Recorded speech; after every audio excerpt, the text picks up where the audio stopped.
On this episode of AV Week, the use case for transparent LCDs, taking a hard look at business practices and how the moon landing 50 years ago impacted the AV industry. All that and more. Next on AV Week. The network for the AV industry. What are you listening to? This is AV. This is AVNation. This is AVNation. This is AV Week, episode 413, recorded Friday, July 19th, 2019. One small step. Support for AVNation is brought to you by Peerless AV, driving technology through innovation. And by Biam. And by Vadio, a leading manufacturer of professional PTZ cameras, Pro AV solutions, and UCC integration systems. This is AV Week, your weekly wrap-up of audio-visual news and information. My name is Tim Albright. I am your host. We have got a crew this week, and I'm very, very excited to see what they've got to say about the news we've gathered. First and foremost, her name is Victoria Ferrari. If you're watching the video, she's on a beach somewhere. If you're not, just accept the fact that she's on a beach somewhere. How are you, ma'am? I'm great. How are you? Thanks for having me on. Absolutely. Also with us is one of my favorite programmers in the entire world. Someone I've learned an awful lot of. Her name is Ronnie Spang, and she is in Southern California. Welcome, ma'am. All right. Thank you for having me. Absolutely. And if you're watching the video, Ronnie is on a job site. Also known as a war zone. Well, war zone, job site, kind of part and parcel, yeah. Also with us is my buddy Sam Malik, who's with Optima now. Welcome, sir. Hey, Tim. Good to see you again. And last but not least, from the great state of Georgia and Bright Sign, his name is Frank Pisano. Welcome, sir. Hey, Tim. Good to see you again, and thanks for having me. Absolutely. We got a lot of stuff to discuss this week, and some great folks to discuss. So let's get started here. First story comes to us from our friends over at AV Magazine, and it was an interesting story. It's a story about a European chicken restaurant called True Chicken. They're using transparent LCD screens. The flagship store in Pasching, Austria, underwent a complete digital transformation. Customers can order from an app, and then the food is delivered to a compartment in the store, and that compartment has a transparent LCD screen as a cover. Monochrome content is shown on the display while the customer awaits their food. Transparent and nearly transparent screens and displays are making their way into the world of AV, though in retail and in what we probably call end-user spaces. Victoria, I want to start with you on this. Where do we see, what are the other uses or use cases for transparent displays or nearly transparent? So obviously, the retail space is where they're getting pushed first and foremost, and it's super cool. Other places would be museums. I think they could really do some awesome things there. And then in a learning environment, where a student is looking at, for example, a surgery or something, and then they have other things overlaid on top of the surgery, the doctor's doing it. There's a plethora of things just off the top of my head, but this technology is, it's so cool. It's so futuristic. It's something, we've seen in the movie for a while. Command and control, so many things that I think it has limitless possibility. Yeah, Ronnie, we mentioned the fact that you're in a job site in a war zone. If you're not watching the video, there's a window behind Ronnie. That's one of the things in one of the areas that folks are looking at. You've got she's showing it, very, very kind of white. They're seeing some of these displays, and a lot of us have been in these conference rooms where you hit a button and the active glass, and it is an electrical charge that turns the glass opaque. Well, instead of having that, there's certainly, one of the use cases people are talking about is turning those windows and those window walls into displays. So what other areas are we looking at here? Well, I've done this back in 2013, and it was actually an AVWeek idea, but we did the film over the screens with short throw absence to provide security during confidential conferences where you couldn't see into the room. So when the room was not booked, the windows are clear, and when the room is booked, the projection blinds whoever's looking at it because they've got light coming at them and they can't see what's going on in the room. So security, privacy is definitely a way to do this. The transparent LCD, depending on what you're putting up, can make it difficult to see what's going on the other side. I've seen some really, and even done some designs for some really cool retail applications as well. It's not limited to just displays. You can take a piece of glass with that coating on it, cut it out into any shape, like let's say a person, projection map an image, and have a virtual salesperson to interact with. So there's no limit.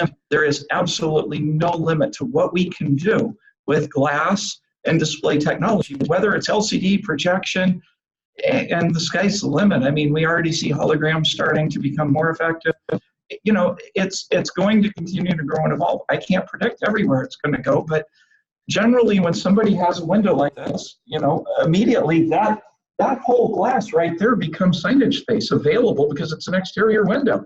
Interior becomes signage space. I mean, you don't have to have a TV anymore.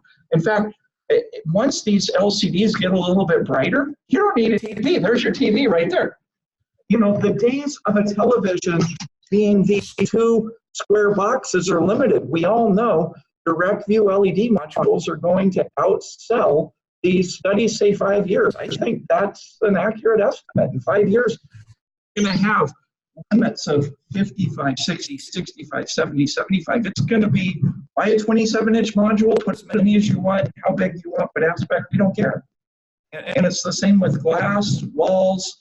You know, years ago they did paintable OLED. I mean, tech is going to change and evolve. We as AV are lucky because when it changes and evolves, we get to play with the new stuff. Of course, that also means we have to learn the new stuff. Yeah, absolutely, absolutely. Sam, when it comes to these transparent, like Bernie said, the sky's the limit on this. How are you guys advising, or how should we advise the designers and the engineers to design for transparent or for just straight up glass? Yeah, I mean, this area is growing quite a bit. I don't think we're advising them as much as showing them what technology is available, and then they can dream it, and it gets integrated into, you know, their different projects. I first saw the transparent LCDs on like refrigerator windows within like a 7-Eleven, showing advertising for Coke, Pepsi, etc.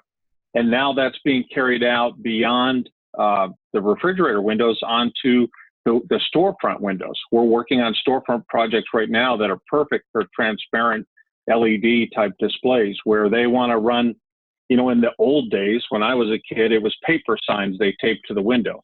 And now they want to run, you know, bananas are on sale or whatever the special is, but they want to be able to change it on the fly and custom tailor it by time of day. And we're seeing that in fast food restaurants as well as storefronts. It's pretty interesting to see where the developments are going. Yeah, absolutely. Frank, this is something that, and again, let's be honest with that. This, at least currently, right now, this is an experience, right? Yeah. Having transparent LCD and nearly transparent is a unique experience. Is this one of the ways that the industry is responding to AVIX's call, and this call has been going on for 3 or 4 years now, of experience, or is transparent just kind of a gimmick and it's going to go away? Well, I mean, we find that digital signage is starting to become everywhere, right? So people do have to create experiences. You know, I agree with Victoria. There's a lot of this use case in retail, trying to get more people into these retail applications, and that happens to be BrightSign's largest vertical. But I think it's creating that experience. Transparent's doing that. Different form factors, displays, like Ronnie had mentioned. We're just trying to, like, you know, now you're looking at a 55-inch display. Everyone's seen it. Doesn't even draw your eye anymore, especially since everyone's looking down on their phone. So I think transparent and different form factors are just a way to, you know, attract that eye to that space. So obviously in digital signage, you don't want to pay for digital signage. You're not going to get much return on it if folks aren't looking at it. So this is just a pretty cool, unique way to do it. I think transparent is pretty cool. Yeah. All right. Our next story comes to us from Center Communications and a piece by NSCA's Mike Abernathy about summertime business evaluation. Abernathy advises integrators to take a hard look at a number of metrics within their business before the busy season kind of ramps up again. And for a number of integrators, the fall seems to be the summer. A lot of times seems to be a kind of a lull for some folks. I know one integrator here in St. Louis who told me at Infocom he doesn't have a lull now, which good for him. But sometimes the summertime is a nice area to kind of sit back and reflect. Mike says to look at billing and labor rates, project management, as well as who your advisors are. He says to do this again before the busy season hits, and you can start take inventory of where you are and kind of your business practices. Sam, I want to start with you on this. Beyond billing rates and labor rates, what are some other areas that you would advise an integrator to take a look at and hard look at during a not so busy time? This is a good time to go back and review, where their PM contracts are, preventive maintenance contracts. These are all good sources of revenue.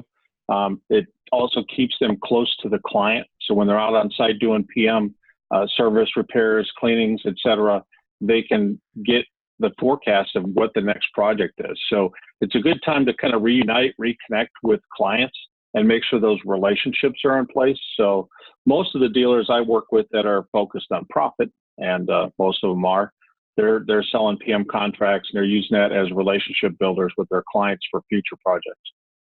Ronnie, same kind of question. What are some areas that you would advise an integrator to say, these are some areas or some kind of KPIs to take a look at? One of the things that a lot of companies in our industry do, there's two strategies for dealing with the peaks and the cycles of business, the sine wave of business. So the two ways I've seen companies, integrators in particular, handle this, method number one is to hire more people for the peak seasons and lay them off in the slow seasons. And the problem with that approach is that when we cut people loose, it creates an aura of mistrust by the employees. And so what ends up happening is the more senior people don't want to be cut, so they form cliques. They circle the wagons around their clique, and they don't share information or collaborate outside that clique to artificially increase their value and prevent being one of the ones laid off. And so what ends up happening is you end up with a very disjointed company where the knee bone doesn't talk to the elbow joint, or the hip joint, whatever. I'm not an anatomy person, obviously, but the parts don't work well together. And so I've seen a lot of companies that do this. In fact, I could look back through my resume at places that haven't worked out, and you'll see some. And when those companies call and, hey, would you like to come back to work for us? No, I don't want to be in that environment. The other type of company says, hey, when we have peaks or bursts, we'll outsource. We'll find staffing companies. We'll hire temps so that we commit to our core. And when we bring in other people, we bring them in with the knowledge of, hey, we may or may not keep you. You're, and if you do want to stay, you're really going to have to demonstrate your worth. And that's a better approach, because with that, your core people have some degree of confidence that they're going to be around and they'll be willing to share knowledge. Yeah, absolutely. And there's some really great staffing companies as well that you can search out, and you can send me an email. I can send you some. Frank, from your experience, who should be involved in this kind of self-reflecting process? Well, from my experience at Brightside, we don't have a slow period, so I'm a little jealous and envious of those that do. I would tell you at the mid-year point, though, it's a good time to reflect on what happened the first half of the year. Quarterly business reviews sometimes aren't done quarterly, and they're done twice a year instead. So this is a pretty good year to plan. I think it's almost goes for every single department too, Tim. So I would think that, obviously I run the sales department over at Brightside, so it's a good chance for me to get and sync up. We did a mid-year sales review on Monday, and it's always great to go do those. But I think it's for every department. It's for our software and our hardware engineers. It's for our sales operations. It's for the executive team. I think it's a really good time at this point of year trying to reflect on how the first 6 months of the year went and what it looks like for the second half. Very good. Victoria, if you're advising someone running a business, how would you say that they should best implement some of these changes? If they've done the self-reflection, they've looked at the KPIs, they've done some adjustments and taken advice either from here or from this article, how do you put these changes into practice? I think it's important to what my company does is we build committees, so made up of different levels of people. So it's not just the executives that are, saying, okay, you got to do this way now. We make a committee of people, and it's usually made up of volunteers, and say, hey, we have this new initiative. We're going to, make our documentation better, for example, or whatever. And, who wants to be a part of this team? You have like a couple core leaders on it. I think that's one way to do it. Another thing I was going to say is shout out to NSCA. If you're an integrator, you definitely want to be a part of them. They're awesome. They have tons of resources for you. They're a great organization run by amazing people. And then I was going to say 2 more things to do in the downtime is training. So if your techs are not being utilized, have them do training, even online training, or send them somewhere. There's always new stuff that they can learn. And then the second thing is building culture. If there is downtime, maybe it's, have a summertime barbecue in the parking lot. It doesn't have to be super fancy, but there's always things. There's always something to do. If all else fails, you organize the warehouse. Yep, absolutely, and that's actually how I started out in this industry. Our final story comes to us from SCN and the AV Network, AVNetwork.com. This week here in the U.S., we are celebrating the 50th anniversary of the moon landing and the Apollo 11 mission. The International Society for Technology and Education has spent the week highlighting that anniversary with a slate of events, including the NASA Playground, a screening of a planetarium show, and discussions with NASA personnel about technologies that have come from the moon landing and from the space program. The space race gave our industry, the AV industry, a number of technologies that didn't exist in the early 60s before President Kennedy said, we're going to the moon, not because it's easy, but because it's hard. Some of those technologies either were not commercially viable or they just didn't exist before this era. Plantronics, which is now Poly, was part of this time. And our connected program, which is hosted by David Danto, took a look at Poly's involvement in the space program. But a number of other technologies come out, and that's kind of how I want to end the show here. And Ronnie, I'll start with you on this. I guess generically or just generally, what else did the AV industry or should the AV industry consider as being from the space program? What do we owe the space program?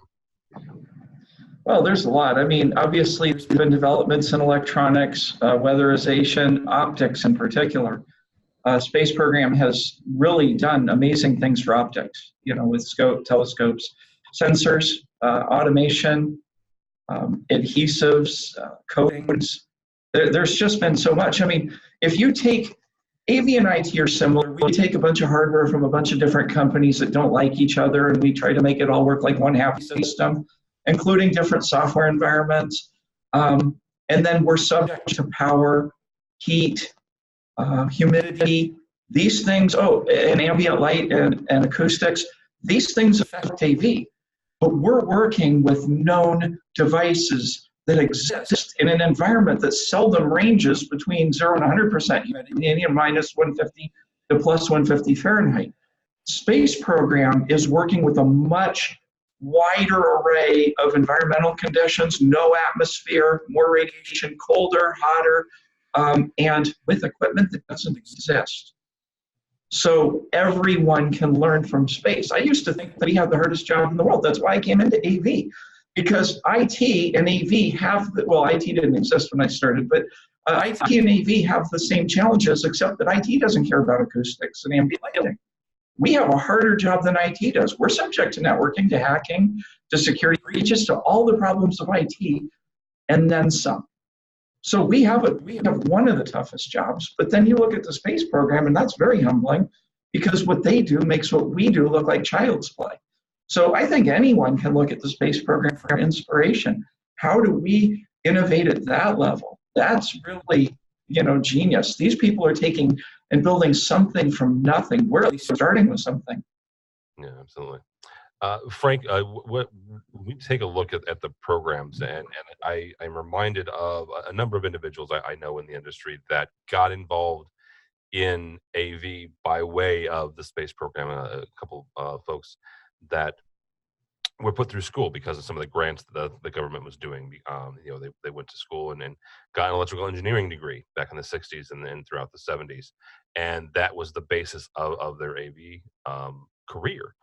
So now that we are 50 and honestly almost 60 years removed from that original starting point, how can the government globally, not just the US, this is a global question, kind of help infuse money, enthusiasm, something into the STEM programs in their countries?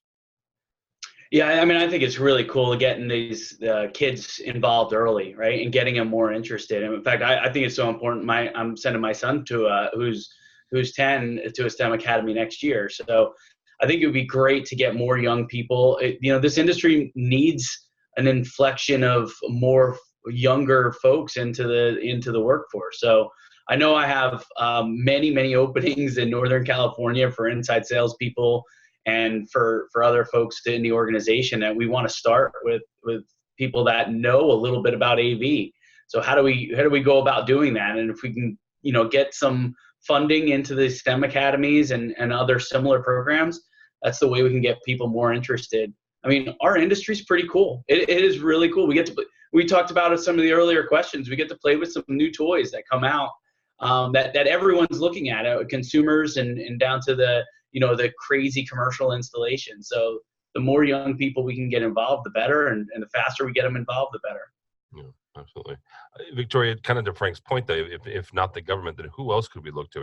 Is it something that AVIXA and NSCA and CEDIA and those types of organizations, or is it more, relying on, the tech giants to kind of push and maybe even pull the STEM programs through both here in the U.S. and abroad? I think, it's going to be a team effort with everybody, governments and educators and organizations like AVIXA and NSCA. But most importantly is the parents of these children. It's like when I have a niece who's 19 years old and she's going to college, and I think about when she does not know life without a cell phone, right? I mean, she is fully immersed in technology. And kids these days, it's like they play video games. I have another niece who's 14 and she's really into, I can't think of the name, the game with all the blocks that you build.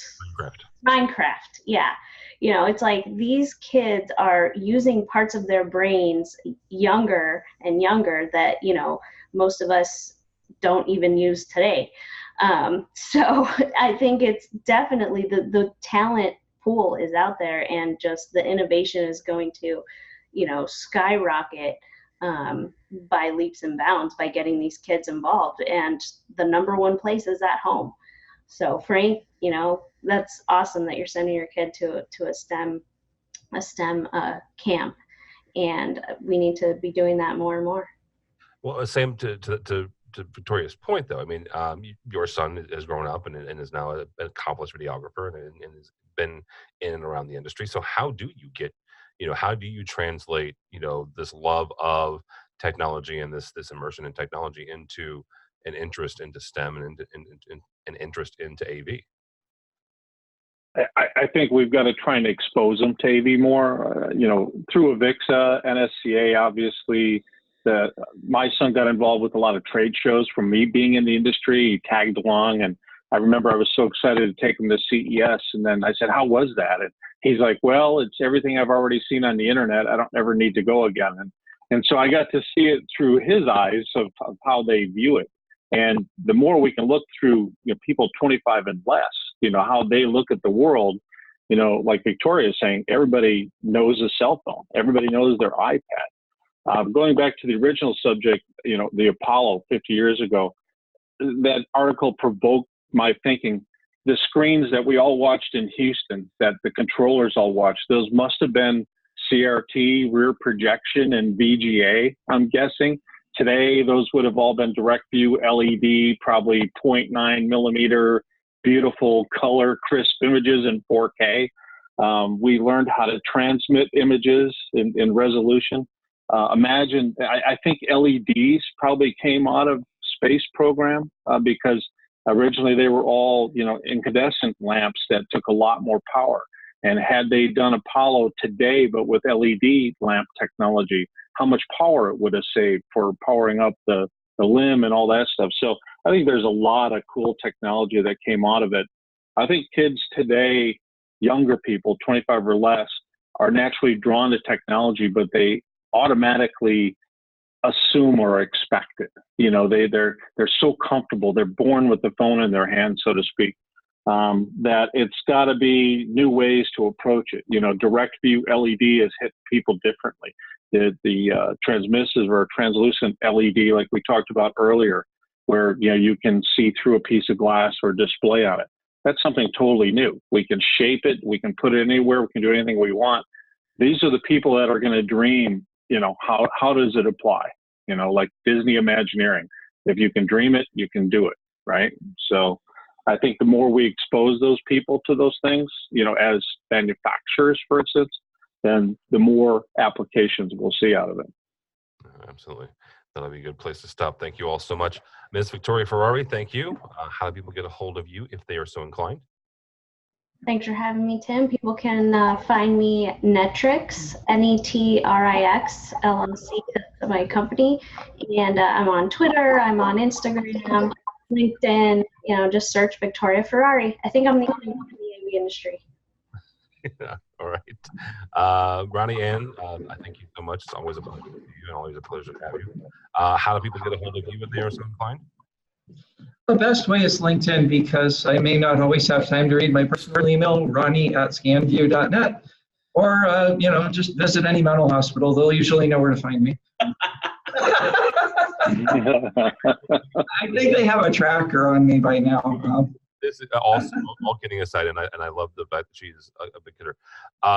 Ronnie is one of the most prolific people on LinkedIn. So if you're not following her, you need to be on LinkedIn. So that's my 2 cents. Mr. Sam Malik, thank you. Good to see you, Tim. Yeah, you can find me on LinkedIn as well. I'm there and all over AV industry professionals.com. So. All right, very good. And Sam works for Optima, so you can get a hold of him there too. Mr. Frank Pizzano, thank you, sir. How do people get a hold of you or BrightSign if they are so inclined? Well, I'm on Twitter at Pizzano Frank, and also LinkedIn is probably my most used social media. And BrightSign can be found at brightsign.biz. Very good. Thank you all so much. For me, for Tim Albright, don't follow me on the Twitters, but go by the website if you would, please. AVNation.tv. That's AVNation.tv. You'll find this program and a host of others. While you're there, check out our supporter section. These are the folks who help us financially, help us bring you AVWeek and ResiWeek in about a month and a half, 2 months' time. CEDIA 2019 coverage. It feels like we just ended InfoComm. So also while you're there, we've got a new webinar coming up talking about control systems and automation and APIs. That happens this Wednesday. So this will post on Monday. So in 2 days' time, we'll be talking with the folks at State of Control and talking about control and automation. So all that and more at AVNation.tv. That's AVNation.tv. Thanks so much for listening. Thank you so much for watching. That's all the time we have for AV Week.